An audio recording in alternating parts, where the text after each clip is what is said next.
BRS అధినేత కేసీఆర్ తన party ఎమ్మెల్యేలతో ఫోన్లో సంభాషించారు. పార్టీని వీడకుండా ఉండేందుకు తగు కట్టడి చర్యలు తీసుకున్నారు గులాబీ బాస్. కాంగ్రెస్ బీజేపీ పార్టీలోకి మారుతున్నారే ఊహాగానాలతో కేసీఆర్ అప్రమత్తమయ్యారు.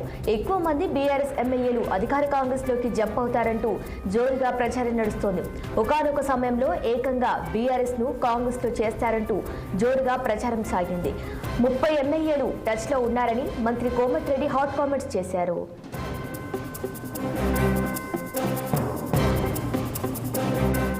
ఇక ఇదే అంశంపై మరింత సమాచారం మా political bureau chief Ram live లో అందిస్తారు. రామ్, చెప్పండి.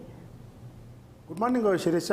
ఏదైతే ఇటీవల అసెంబ్లీ ఎన్నికల్లో రాష్ట్రంలో కాంగ్రెస్ పార్టీ అధికారంలోకి వచ్చింది. గత 10 సంవత్సరాల పాటు రాష్ట్రాన్ని పాలించిన బీఆర్ఎస్ పార్టీ 39 మంది ఎమ్మెల్యేలు గెలిచి ప్రధాన ప్రతిపక్ష పాత్ర పోషిస్తుంది. అయితే ఈ 39 మంది ఎమ్మెల్యేల్లో కూడా గత అసెంబ్లీ ఎన్నికల పర్వం నుంచి ఎన్నికల్లో గెలిచినప్పటి నుంచి కాంగ్రెస్ ప్రభుత్వం అధికారం చేపట్టినప్పటి నుంచి కూడా బీఆర్ఎస్ ఎమ్మెల్యేలు ఎక్కువ మంది పార్టీ మారుతారని చెప్పి పెద్ద ఎత్తున ప్రచారం జరుగుతూ ఉంది. మొన్న లోక్సభ ఎన్నికలకు ముందు కానీ లోక్సభ ఎన్నికల తర్వాత కానీ మొత్తం బీఆర్ఎస్ ఎల్పీని కాంగ్రెస్లో విలీనం చేస్తారని కూడా పెద్ద ఎత్తున ప్రచారం జరుగుతూ ఉంది. అయితే లోక్సభ ఎన్నికలకు ముందు కేవలం station Ghanpur MLA Kadiyam Srihari, Khairatabad MLA నాగేంద్రతో పాటు భద్రాచలం ఎమ్మెల్యే తెల్ల వెంకట్రావులు ఈ ముగ్గురు మాత్రం కాంగ్రెస్ పార్టీ గూటికి చేరారు. ముఖ్యమంత్రి రేవంత్ రెడ్డి ఆధ్వర్యంలో లోక్సభ ఎన్నికల్లో కడియం శ్రీహరి కూతురు వరంగల్ నుంచి కడియం కావ్య పోటీ చేసి కాంగ్రెస్ పార్టీ తరఫున గెలుపొందారు. మరోవైపు సికింద్రాబాద్ పార్లమెంట్ అభ్యర్థిగా ఖైరతాబాద్లో బీఆర్ఎస్ ఎమ్మెల్యేగా గెలిచి కాంగ్రెస్లో చేరిన దాని నాగేందర్ పోటీ చేసి ఓడిపోవడం జరిగింది.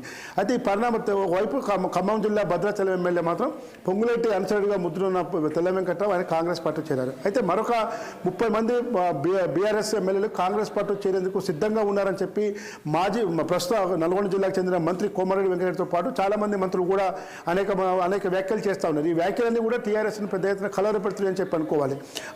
అదేవిధంగా లోక్సభ ఎన్నికలకు ముందు ప్రోటోకాల్ విషయంలో, అభివృద్ధి నిధుల విషయంలో, నియోజకవర్గ సమస్యల పేరుతో రాజనగర్ ఎమ్మెల్యే ప్రకాష్ గౌడ్తో పాటు చేవేల ఎమ్మెల్యే కాళ యాదయ్య, దుబ్బాక ఎమ్మెల్యే కొత్త ప్రభాకర్ రెడ్డి, అదేవిధంగా మాజీ మంత్రి నర్సాపూర్ ఎమ్మెల్యే సుంతా లక్ష్మారెడ్డి, పట్టణచెరువు ఎమ్మెల్యే గూడెం మహిపాల్ రెడ్డి, అదేవిధంగా జైరాబాద్ ఎమ్మెల్యే మాణిక్ రావులు వీళ్ళందరూ కూడా ముఖ్యమంత్రి రేవంత్ రెడ్డితో అటు డిప్యూటీ సీఎం బట్టి విక్రమార్కతో ఇతర మంత్రులతో తరచూ భేటీ కావడం వంటి పరిణామాలు కూడా కొంత బీఆర్ఎస్ను కలవరపెడుతున్నాయని చెప్పి అనుకోవాలి. ఇవన్నీ పరిణామాలపై కూడా ఒకవైపు బీఆర్ఎస్ అధినేత కేసీఆర్, మన పార్టీ వర్కింగ్ ప్రెసిడెంట్ కేటీఆర్, మాజీ మంత్రి హరీష్ రావులు ఎప్పటికప్పుడు పార్టీ మార్పు అనేది ఖండిస్తున్నప్పటికీ కూడా ఇంకా భయం మాత్రం టీఆర్ఎస్ను వెంటాడుతుందని చెప్పి అనుకోవాలి. మొన్న లోక్సభ ఎన్నికల్లో కూడా ఘోర పరాజయాన్ని చవి చూసింది. ఎక్కడ కూడా కనీసం ఒక సీటు గెలవకపోగా 7-8 సీట్లలో కనీసం డిపాజిట్ కూడా రాని పరిస్థితి ఈరోజు బీఆర్ఎస్ పార్టీ ఉన్నది. ఎందుకంటే బీఆర్ఎస్ పార్టీ లోక్సభ ఎన్నికలకు ముందే సిట్టింగ్ ఎంపీలు పార్టీని వీడారు. వారు చేవేల ఎంపీగా ఉన్న రంజిత్ రెడ్డి, మహబూబ్నగర్ జిల్లా నాగర్ కర్నూలు ఎంపీగా ఉన్న రాములు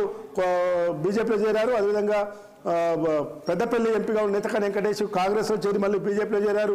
ఈ విధంగా మొత్తం కూడా చాలామంది ఎంపీలు కానీ అటు జైరాబాద్ ఎంపీ బీబీ పార్టీలు కూడా బీజేపీలో చేరడం జరిగింది. ఈ విధంగా కొంతమంది ఎంపీలు కాంగ్రెస్ వైపు, మరికొంతమంది బీజేపీ వైపు వెళ్ళటం, ఇప్పుడు టీఆర్ఎస్లో ఉన్న ఎమ్మెల్యేలు మొత్తం 39 మందికి గాను 3 కాంగ్రెస్లో చేరితే మొన్న జరిగిన కంటోన్మెంట్ అసెంబ్లీ ఉప ఎన్నికల్లో టీఆర్ఎస్ పార్టీ ఓడిపోయింది. అక్కడ కాంగ్రెస్ పార్టీ గెలిచింది. దీంతో 35 మంది ప్రస్తుతం ఎమ్మెల్యేలు ఈరోజు బీఆర్ఎస్ పార్టీలో ఉండడం జరిగింది. దీంట్లో Hyderabad Malkajgiri parliament, Secunderabad parliament, Serilingampally Chevella parliament, ఈ 3 పార్లమెంటు నియోజకవర్గాల్లోనే పెద్ద ఎత్తున ఎమ్మెల్యేలు ఈరోజు అసెంబ్లీ ఎన్నికల్లో గెలవడం జరిగింది. అయితే ఇందులో గెలిచిన ఎమ్మెల్యేలు కూడా కొంతమంది బీజేపీ వైపు, కొంతమంది కాంగ్రెస్ వైపు వెళ్తారని కూడా పెద్ద ఎత్తున ప్రచారం జరుగుతూ ఉంది. ఎందుకంటే చంద్రబాబు నాయుడు అక్కడ ఏపీలో ఎన్డీఏ కూటమి ఆధ్వర్యంలో చంద్రబాబు నాయుడు రాష్ట్రానికి ముఖ్యమంత్రిగా అయ్యారు. అటు కేంద్రంలో కూడా కీలక పాత్ర పోషించే పరిస్థితి ఇప్పుడు ప్రస్తుతం కనబడుతుంది. కాబట్టి చంద్రబాబు నాయుడు ఇటు రాష్ట్ర బీజేపీ వైపు ఎమ్మెల్యేలందరూ కూడా పంపిస్తారనే ప్రచారం కూడా జరుగుతుంది. ఎందుకంటే టీడీపీలో గత 34 ఏళ్లుగా హైదరాబాద్ నగరానికి చెందిన మాజీ మంత్రులు తలసాని శ్రీనివాస్ యాదవ్, అదేవిధంగా మల్లారెడ్డి, ఎమ్మెల్యేలు అర్కపూర్ గాంధీ, మాధవరం కృష్ణారావు, కుత్బులాపూర్ ఎమ్మెల్యే వివేకానంద గౌడ్, అదేవిధంగా మల్కాజ్గిరి ఎమ్మెల్యే మరి రాజశేఖర్ రెడ్డి, ఈ విధంగా చాలామంది ఎమ్మెల్యేలు కూడా ఈరోజు హైదరాబాదు, అటు Secunderabad parliament, Malkajgiri parliament, Chevella parliament పరిధిలో ఉన్న ఎమ్మెల్యేలు ఎక్కువ మంది టీడీపీతో టచ్లో ఉన్న ఎమ్మెల్యేలే. అయితే టీడీపీలో వర్కింగ్ ప్రెసిడెంట్గా చాలా కాలం పాటు ప్రస్తుత ముఖ్యమంత్రి రేవంత్ రెడ్డి కూడా పనిచేయడం జరిగింది. ఆ దిశగా రేవంత్ రెడ్డితో కూడా వీళ్ళందరికీ సన్నిహిత సంబంధాలు ఉన్నాయి. మరోవైపు రేపు ఇప్పుడు అసెంబ్లీ ఎన్నికలు అయిపోయాయి, పార్లమెంట్ ఎన్నికలు అయిపోయాయి. ఇక తదుపరి నెక్స్ట్ లోకల్ బాడీ ఎన్నికలు రానున్న 7 నెలల్లో జిహెచ్ఎంసీ ఎన్నికలు కూడా భవిష్యత్తులో రానున్నాయి. ఈ జిహెచ్ఎంసీ ఎన్నికల్లో కూడా కాంగ్రెస్ పార్టీ పెద్ద ఎత్తున పుంజుకోవాలంటే హైదరాబాదు, సికింద్రాబాదు, మల్కాజ్గిరి, చేవెళ్ళ ఈ 4 పార్లమెంటు పరిధిలో జిహెచ్ఎంసీ ఎన్నికలు, కొన్ని కార్పొరేషన్ డివిజన్లు కూడా వస్తాయి, అటు మెదక్ పార్లమెంట్ పరిధిలో కూడా. కాబట్టి అన్నింటిలో కూడా బీజేపీ ఎంపీలు గెలవడం కొంత కాంగ్రెస్కు ఇబ్బందికరమైన పరిస్థితి కనబడతా ఉంది. కాబట్టి బీజేపీలో ఇప్పుడు మల్కాజ్గిరి ఎంపీగా గెలిచిన ఈటల రాజేందర్ టీఆర్ఎస్ ఉద్యమకాలం నుంచి కేసీఆర్తో పాటు సమానంగా పెద్ద ఎత్తున ఉద్యమకాలంలో పేరున్న నాయకుడు. ఇటీవల మల్కాజ్గిరి ఎంపీగా గెలవడం జరిగింది. ఆయన ద్వారా కూడా కొంతమంది ఎమ్మెల్యేలు బీజేపీలో చేరుతారని చెప్పి పెద్ద ఎత్తున ప్రచారం జరుగుతోంది. మరోవైపు ముఖ్యమంత్రి రేవంత్ రెడ్డి కూడా ప్రస్తుతం ఉన్న మెజార్టీ కేవలం 60, సిపిఐతో కలిపి 65 ఉంటే ఇంకా 3 చేరటం వల్ల 68 అయ్యింది. మొన్న సికింద్రాబాదు కంటోన్మెంట్ గెలవడం 69 అయింది. కానీ ఎప్పటికైనా ప్రాబ్లం అని చెప్పి, సొంత పార్టీలోనే కొంత ప్రాబ్లం ఉందని చెప్పి, ఎప్పటికైనా సీఎం పదవికి ఏమైనా ప్రాబ్లం వస్తుందని చెప్పి మిగతా 10-15 మంది ఎమ్మెల్యేలను కూడా కాంగ్రెస్లో చేర్పించుకునేందుకు గతంలో వైఎస్ రాజశేఖర రెడ్డి అంతకు ముందు నుంచి పనిచేసిన కాంగ్రెస్ ఎమ్మెల్యేలు, మంత్రులుగా పనిచేసిన వాళ్ళు, సునీత లక్ష్మారెడ్డి, సబితా ఇంద్రారెడ్డి, ఉప్పల్ ఎమ్మెల్యే బండారు లక్ష్మారెడ్డి, ఎమ్మెల్యేగా ఎల్బినార్ ఎమ్మెల్యే దేవిరెడ్డి సుధీర్ రెడ్డి, ఇలాంటి ఎమ్మెల్యేలను కూడా కొంతమందిని ఈరోజు కాంగ్రెస్లో చేర్పించుకునేందుకు రేవంత్ రెడ్డి కూడా విశ్వ ప్రయత్నాలు జరుగుతున్నట్టు తెలుస్తూ ఉంది. మేము గేట్లు తెరిస్తే మొత్తం పలోమని బీఆర్ఎస్ ఖాళీ అవుతుందని చెప్పి కూడా మంత్రులు సీఎం సలహాలో కూడా అనేక వ్యాఖ్యలు చేసిన నేపథ్యంలో ఈరోజు బీఆర్ఎస్ పార్టీ అధినేత ఇవన్నిటి పరిస్థితులను గమనించి పార్టీ ఎమ్మెల్యేలు చేజారకుండా, ఎట్టి పరిస్థితుల్లో కూడా పార్టీ మారకుండా కట్టడి నివారణ చర్యలు చేపడుతున్నట్టు తెలుస్తూ ఉంది. గజ్వేల్లోని ఎర్రవెల్లి ఫామ్ హౌస్ వేదికగా ఈ తతంగం అంతా కూడా నడుస్తున్నట్టు తెలుస్తూ ఉంది. రోజుకో కొంతమంది ఎమ్మెల్యేలను పిలిపించుకొని గంటలు వాళ్ళందరితో ఆయన డిస్కషన్ చేస్తున్నాడు. మరికొంతమందితో ఫోన్లో కూడా మాట్లాడుతున్నట్టు తెలుస్తూ ఉంది. ఒక మాజీ మంత్రులుగా పనిచేసిన వాళ్ళు కానీ ఇప్పుడు ఎమ్మెల్యేలుగా ఓడిపోయిన వాళ్ళతో కూడా ఎప్పటికప్పుడు ఆయన మాట్లాడుతున్నట్టు తెలుస్తూ ఉంది. త్వరలో ఒక పార్టీ ముఖ్య నాయకుల సమావేశం కూడా ఏర్పాటు చేసి అందులో ఎమ్మెల్యేలు, ఎమ్మెల్సీలు, ఇంకా జిల్లా పరిషత్ చైర్మన్లు ఎవరెవరైతే ఉన్నారో అందరితో కూడా ముఖ్య నాయకుల సమావేశం ఏర్పాటు చేసి తదుపరి స్థానికంగా పార్టీ నిర్మాణం ఏ విధంగా చేపట్టుకోవాలి, తర్వాత ప్లీనరీ కూడా 2 రోజుల పాటు పెట్టాలా, 1 రోజు పాటు పెట్టాలనే దానిపైన కూడా కొంత కీలక చర్చలు జరుపుతున్నట్టు తెలుస్తూ ఉంది. Sirisha. Right Ram, thank you.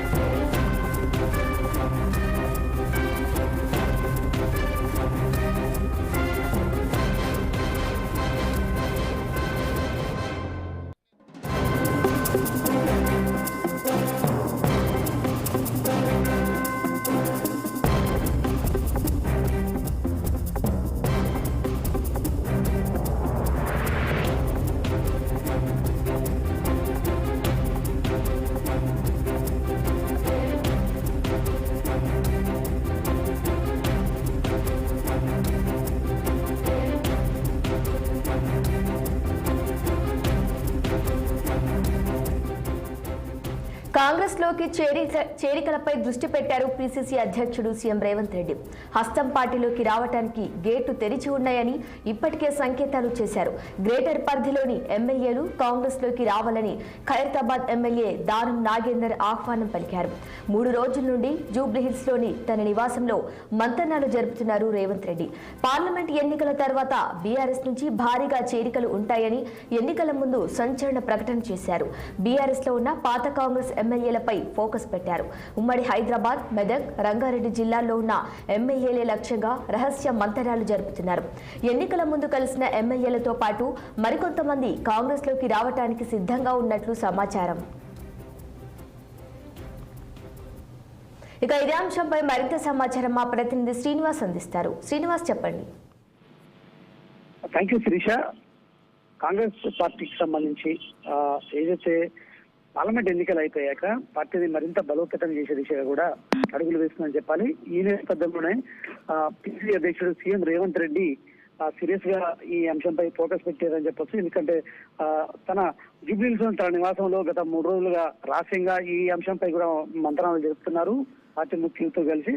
అయితే ఎన్నికల కంటే ముందు ఏదైతే ఒకేసారి అలజడి రైతుందని చెప్పొచ్చు. ఎందుకంటే బీఆర్ఎస్ కు సంబంధించిన ముఖ్య నేతలందరూ అటు ఎమ్మెల్యేలు కూడా పిసిసి అధ్యక్షుడు సీఎం రేవంత్ రెడ్డిని కలవడంతో ఒకేసారి రాజకీయ సమీకరణాలు వేగంగా మారాయి.